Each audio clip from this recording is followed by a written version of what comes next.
Assalamualaikum warahmatullahi wabarakatuh. Allahumma salli ala sayyidina Muhammad kama sallaita sallamta ala sayyidina Ibrahim fil alamin innaka Hamidum Majid. Seperti biasa kita akan menjawab pertanyaan daripada saudara kita. Jadi beliau bertanya, Tuan, apakah Allah itu gaib ataukah nyata senyata-nyatanya? Karena apa? Di dalam Al-Quran itu kadang-kadang di dalam firman mengatakan Allah gaib, kadang-kadang mengatakan Allah nyata, kadang-kadang mengatakan batin, kadang-kadang juga mengatakan zahir. Jadi bagaimana titik pertemuan antara itu? Atau kita bahas dulu tentang gaib dan nyata. Betul sekali, Tuan. Jadi memang Al-Quran itu di sisi lain mengatakan seperti dalam surat Al-Hadid ayat 3, wal awwalu wal akhiru wal zahir wal batin. Dia awal tanpa permulaan, akhir tanpa kesudahan, maha zahir dan maha batin. Di sisi lain Allah Ta'ala mengatakan dzalika alimul ghaibi wasyahadah. Jadi dari gaib kepada syahadah. Jadi sebelum lanjut saudara, kita pahami dulu hakikat sebenarnya gaib. Jadi gaib itu artinya tidak tampak bagi yang belum tampak. Gaib itu tidak nyata bagi yang belum nyata. Contoh gaib itu seperti ini. Misalnya saya mempunyai sesuatu barang. Misalkan sesuatu barang. Nah, kita sembunyi seperti ini namanya barang yang gaib, yang tidak kelihatan. Nah, ini gaib. Namun ketika disingkap hijabnya, tangan saya yang di depan mata ini, dia tidak gaib. Nah, itu yang dimaksud gaib. Jadi gaib itu bukan tidak ada. Kenapa dia tidak ada? Karena adanya hijab. Dikatakanlah gaib. Contoh lagi, saya mempunyai teman atau saya mempunyai saudara. Ya, taruhlah saudara saya itu ada di Sulawesi misalnya, atau ada di Sumatera, atau di Malaysia, atau Kalimantan dan sebagainya. Nah, ketidakhadiran saudara saya itu yang saya sebut di sini itu adalah gaib. Itu adalah gaib meskipun saudara saya masih ada di Kalimantan, di Sumatera, di Malaysia, di Lombok dan sebagainya. Namun di depan mata saya dia gaib. Nah, itulah yang dimaksud gaib. Jadi Allah Subhanahu wa taala gaib bagi yang belum terbuka hijabnya. Bagi yang belum mukasyafah ma'nawiyah, itu adalah gaib. Namun ketika orang-orang yang sudah terbuka kasyaf ma'nawiyahnya menembus seperti itu, maka dia itu Allah adalah yang paling nyata daripada segala sesuatu. Syahadah, kenyataan. Maka orang yang sudah berserah diri secara totalnya dan berani bersaksi atas dua kalimat syahadah itu, maka dia itu, orang itu tidak lagi pernah mengatakan bahwa Allah itu gaib. Wa asyhadu anna Muhammad Rasulullah itu gaib. Tapi nyata senyata-nyatanya karena dia sudah menyaksikan, menyatakan itu. Nah, itu yang pertama. Sama dengan malaikat, sama dengan jin. Nah, adapun yang kita lihat ya, sewaktu sekarang ini misalnya datang ki ini, penampakan itu bukan jin asli. Itu adalah penampakan dari dimensi jin. Pantulannya, bayangannya yang berupa energi tadi dilihat oleh orang-orang yang kasyaf khayal. Dilihatlah datang ini, datang itu. Lalu apa tandanya ketika itu betul-betul jin? Yang pertama, Dia bisa dipegang, bisa dipetik telinganya, bisa dipetik dahinya, dan orang-orang yang di sekitar kita melihat sosok jin tersebut. Itu yang pertama. Yang kedua, bisa jin asli sebenar-benarnya kalau jasmani rohani kita tembus di balik cermin. Tembus di balik cermin ini, dan melihatlah satu jengkal tidak ada dalam waktu satu jengkal itu, dalam jarak satu jengkal itu tidak ada jinnya, semuanya ada jinnya. Dalam satu jengkal. Itu ketika jasad dan rohani kita itu betul-betul masuk, Mas. Masuk di alam jin itu. Kalau yang datang-datang itu ataukah hanya di pohon, hanya di sana, hanya di tempat keramat, itu namanya penampakan. Kalau ad-dinul akal, pakai akal, jin itu lebih banyak, Mas, daripada manusia. Kalau tembus penglihatan dengan cakra ajana ini saja, tidak bisa. Hanya dengan melihat yang datang-datang, misal di pohon, di kuburan, itu penampakan. Ini cakra ajna namanya, bukan indra keenam. Ini namanya cakra ajna atau nafsun natikoh kalau di torikoh. Itu yang dilihat penampakan jin, bukan jin. Kalau jin itu masuk di alam syahada, baru dia zohir, nyata dan bisa dipegang. Kenapa? Alam syahada ini adalah kurungan cermin.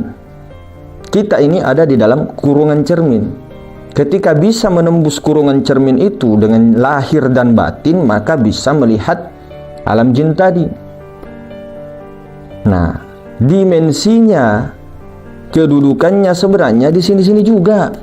Alam mulki, alam jin di sini-sini juga, alam malakut di sini-sini juga, alam jabarut di sini-sini juga, alam lahut di sini-sini juga. Cuma karena dimensinya saja, makanya ketika setelah melajang, bukan dia terbang ke langit sana. Setelah melajang, setelah moksa, ketika dia diliputi oleh Ruh Kudus tadi, Rasulullah itu, hakikat Muhammad, dia langsung tembus di alam wahdah itu, di Jabarut. Di sini-sini aja.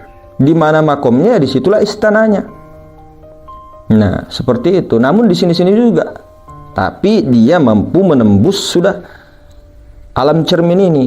Makanya dikatakan dunia ini adalah kurungan cermin. Jadi kita itu di dalam kurungan cermin. Nah, adapun yang datang ketika itu tadi penampakan jin, bukan jin asli, dan itu mereka bisa berubah-berubah, 9K, bisa berubah macan dan sebagainya. Itu namanya penampakan jin, bukan jin asli. Nah, itulah dinamakan khayal. Namun khayal itu ada maknawiyahnya, karena mereka energi-energi tadi itu menyimpan suatu informasi. Nah, kalau dalam perjalanan juga seperti itu, perjalanan kita, kecuali betul-betul kita dengan jasad ini masuk ke dimensi itu, Mas, itu baru. Itu memang betul sekali. Ketika masuk ke dalam itu, alam mulki secara jasmani dengan rohani. Begitu juga di alam syahada ini, malaikat itu goib. Nah, namun penampakan malaikat ada di depan mata kita. Coba lihat, malaikat itu utusan. Dia yang mengatur air hujan turun, dia yang mengatur tumbuhan supaya tumbuh, dia yang mengatur api, angin, air, tanah. Lantas di mana penampakan malaikat itu di dalam cermin ini? Kita berbicara di dalam cermin. Seperti jin tadi itu, penampakan jin itu ada di dalam cermin. Nah, seperti malaikat di mana? Katanya di sini-sini aja. Coba lihat di depan mata ini ada titik banyak sekali, miliaran bahkan triliunan itu. Perhatikan titik itu nanti jadi cahaya bening. Nah, itulah yang memadat menjadi api, angin, air, tanah. Itu percikan Nur Muhammad. Butiran-butiran Nur Muhammad itulah yang menjadi 4 unsur. Butiran-butiran itulah yang menjadi bahan dasar alam semesta. Ruang kosong, Mas, bukan di dalamnya ruang kosong ini ada yang meliputi. titik banyak sekali yang tidak bisa dilihat kalau tidak pakai zauk. Nah, kalau sekarang ini kalau di rumah tidak terlalu kelihatan, coba pagi-pagi atau sore atau apa, melihatlah ke depan. Jangan perhatikan yang lain, perhatikan saja di maha ruang ini ada titik lebih kecil daripada sesuatu, kecil sekali, itu bermiliar-miliar bahkan bertriliunan lebih, tidak bisa dihitung, itu meliputi kita semua. Itu yang mengatur api, itu yang mengatur angin, itu yang mengatur air di pantai, gelombang dan semua itu, tanah, semua itu yang mengatur. Nah, itu juga disebut penampakan malaikat. Makanya ketika penampakan malaikat itu memberikan suatu informasi, dia jadi ilham kepada dada kita, kepada kita, jiwa kita, suara pertama, karena dia menyimpan informasi. Itulah alam malakut. Penampakannya di sini-sini juga kelihatan, sangat nyata bagi orang yang sudah melihatnya, yang tidak goib lagi. Begitu juga Jabarut di sini-sini juga. Namun ketika malakut tadi, malaikat yang sebenar-benarnya, bukan penampakan malaikat, ya, bukan hanya penampakan, tapi malaikat yang sebenarnya itu datang, turun. Nah, bahasa turun ini bukan turun begini. Bahasa turun itu turun ke dimensi rendah seperti alam syahada ini, maka dia berwujud manusia. Maka kenapa sahabat-sahabat bisa melihat malaikat Jibril yang didatangi oleh Rasulullah, mendatangi Rasulullah, duduk bertanya, apa itu iman, apa itu Islam, apa itu ihsan. Karena Jibril masuk di dalam alam rendah itu alam bawah, dia dari alam atas, alam malakut itu wajib untuk menampakkan dirinya seperti manusia, pemuda yang ganteng, yang gagah, dan orang melihatnya. Nah, itu. Begitu juga dengan jin yang muncul di alam syahadah, jin asli, dia harus memadat, dan itu harus jin sakti. Jadi yang dilihat-lihat ini sebenarnya apa, Mas? Itu penampakan namanya itu. Sama penampakan malaikat yang berkerumun dan sebagainya. Nah, begitu. Nah, kalau mau masuk di alam malakut dengan jasad, bukan dengan jiwa saja, itu namanya alam-alam yang masih di dalam kurungan cermin. Misal kita dalam keadaan tutup mata dan sebagainya, namun kita menjalani perjalanan jiwa atau perjalanan rohani masuk alam malakut, begini begitu, masuk alam jin, iya itu alam jin, alam malakut, alam Jabarut, istana-istana begini-begini dan sebagainya, iya, namun itu dalam kurungan cermin. Itu belum nyata. Nanti dapatnya ketika sudah meninggal, apakah dia masih di alam barzah ataukah sudah menembus ke malakut Jabarut dengan jasadnya. Namun jasad yang diterima dimensi Jabarut atau langit itu, yang disebut langit itu atau disebut Jabal Qaf atau Jabal Nur itu tidak bisa menerima ini saja. Harus ada yang membungkusnya, yaitulah ruh suci yang bisa masuk ke Jabarut. Ruh suci itulah yang membungkus jiwa dan raga kita sehingga tembus ke Jabarut. Kalau tidak, kita di alam barzah, tetap di alam barzah, Ruh Kudus meninggalkan kita. Begitu sebenarnya. Jadi Jabal Qaf, Jabal Nur semua itu di sini-sini aja, malakut juga di sini-sini aja, alam jin juga di sini-sini aja. Di sini-sini saja. Cuma yang biasa dilihat oleh orang-orang kasyaf dia bersih hatinya, kasyaf khayalnya datang. Kenapa dikatakan khayal? Karena itu adalah masuk di alam cermin. Di dalam cermin. Nah, kita semua ini di alam syahadah ini adalah kurungan cermin. Maka dikatakan hakikat Adam itu adalah di dalam kurungan cermin. Datanglah ini, datanglah itu, datanglah ini. Nah, para wali juga dari alam Jabarut atau Jabal Qaf atau tanah suci yang sudah moksa datang ke sini, itu ketika mau datang berzohir dan bisa dipegang, bisa salaman, bisa sambil merokok sama-sama. Bukan hanya dalam bentuk-bentuk. Nah, itulah biasa, bentuk-bentuk itu biasanya jin, penampakan jin yang mengaku ini itu, mengaku ini itu. Tapi kalau wali yang sebenarnya yang datang itu betul-betul berwujud manusia, bisa dipegang, minum kopi sama-sama. Itu makanya banyak kisah-kisah para wali, seperti Syekh Ibnu Arabi di dalam Mekah menulis Al-Futuwatul Makkiyah itu, menulis Al-Futuwat Al-Makkiyah dengan Nabi Khidir, dibimbing langsung. Ada yang wali bertemu dengan Rasulullah secara langsung, bukan secara halu atau kasyaf khoyal saja. Kalau kasyaf khoyal itu energi-energi yang memadat, bisa dilihat oleh orang-orang yang tembus daripada kebatinannya. Namun itu semua khoyali. Kalau mau asli dengan ini, mau masuk alam jin yang asli dengan ini, dengan jasad masuk ke alam jin, alam malakut dengan jasad masuk ke malakut. Tapi bukan sembarangan kalau ke sana, dengan jasad loh ya, bukan dengan perjalanan jiwa begitu-begitu, tidak. Itu semua khayal, Mas. Nah, itulah kasyaf robbani yang benar-benar. Makanya Rasulullah SAW ketika dipeluk Sayyidina Jibril, secara kenyataannya itu memang dipeluk, secara kenyataannya datang memang Jibril. Kemudian waktu duduk-duduk sahabat, Jibril betul-betul datang. Begitu. Kalau secara hakikat ya Jibril itu ada di akal, setan juga ada di sini, apalagi iblis di sini, nafsu juga di sini, jin juga di sini. Nah, itu hakikatnya di diri, khayalnya di sini juga ada. Namun aslinya secara nyata, kenyataan itu ada di dalam dimensinya masing-masing. Makanya kenapa pernah ada yang bertanya sama saya, kenapa orang yang melihat atau dikatakan indigo itu hanya melihat di pohon pisang, Mas? Hanya melihat di tempat-tempat ini, kenapa tidak satu jengkal satu jengkal? Ya itu penampakan jin. Tahu penampakan bayangan. Nah, itu juga mempengaruhi. Maka kenapa tidak pernah kita bahas, supaya betul-betul ilahi anta maksudinya itu betul-betul lurus ke alam ahadiyah.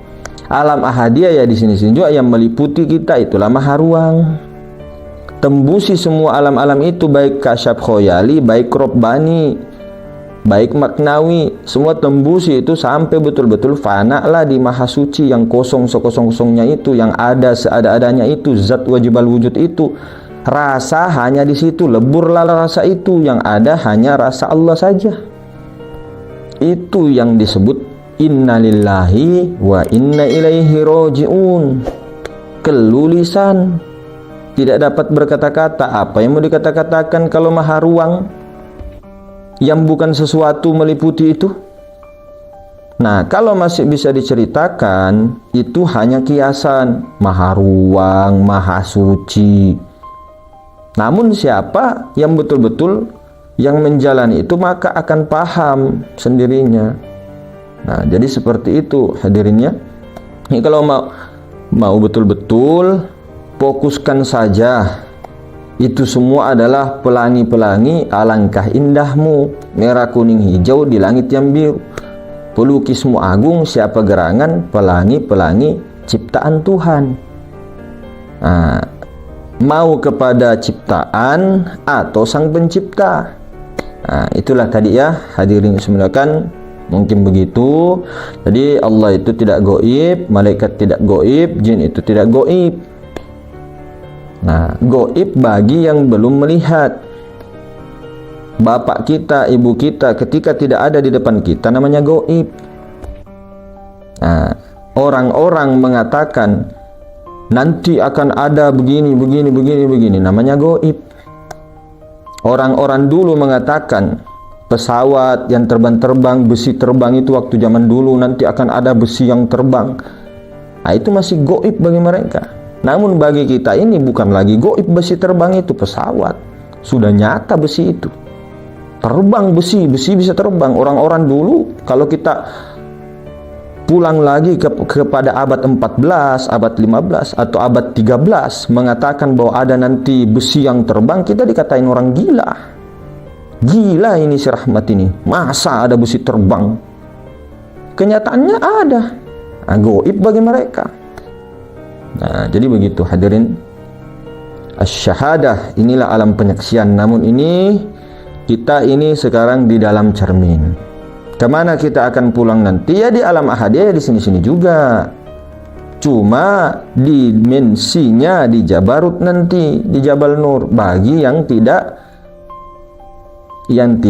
mengalami barzah lagi, karena dia sudah melewati. Dia sudah melewati barzah, itu kan hijab antara hamba dengan Tuhannya. Nah, dia langsung saja ngapain ke singgah-singgah. Nah, misalnya, tapi memang ada yang disinggahkan karena tidak berhasil mendapatkan amanah tadi dan memulangkan amanah itu.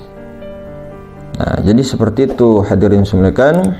Lebih dan kurangnya, Assalamualaikum warahmatullahi wabarakatuh.